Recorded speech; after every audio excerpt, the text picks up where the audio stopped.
السلام علیکم د احمد شاه بابا د ګروپ د احمد شاه بابا د پیج مینوالو او خدای دې وکړي چې ټول راته روغ جوړ وای.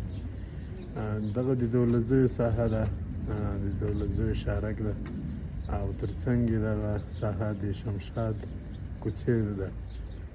دغه سړی د دغه مځکې مالک هم د دغه ځای ده او موږ په بار بار ویلو ورسره چې د سره کېناستلو د موږ دا خبره هیڅ نه مني او دغه مواد فاضله راوړي په دې پټیو کې ګوره خوشي کوي.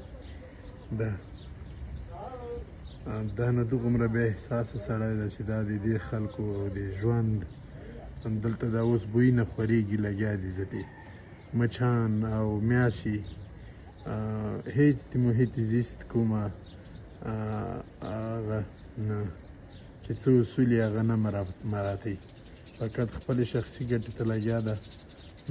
نور د عامه خلکو هیڅ د هغوی په فکر کې نه دي. نو له دویستمې حوزې نه د دویستمې حوزې او د دویستمې ناحیې مربوط ساحه ده.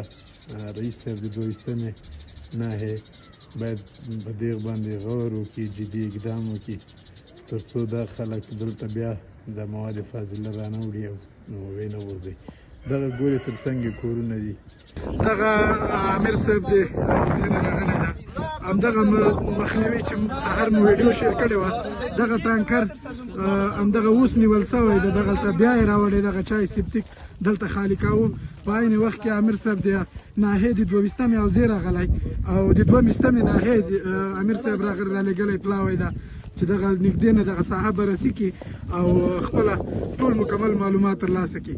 د دغه سیمې خلک چې له بد بوی نه ګورې خلکو دغسې مخونه پټ کړي او دغه د سیمې خلک ټول دلته موجود دي، ټولې ویډیوګانې دې موجود دي. شکور ماما 5 ورځې مخکې دې ریبلي، 5 ورځې مخکې دې ریبلي. ماما حق خبره وکړه، دا غنم کله ریبل سوي او څنګه ټانکر راځي دلته؟ 4 ټانکر راغله دلته خالي سو، صحیح ده. او په دغه سړی ګوره دا لګیا ده ناحقه دروغ او رښتیا یایي.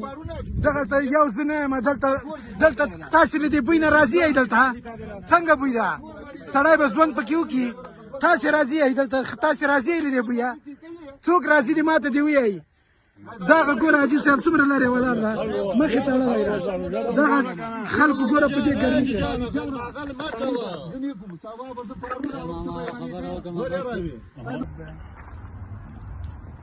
نسل ده که دا کارونه کې صحیح ده؟ صحیح ده. پرېږده خو موږ ته وښایه.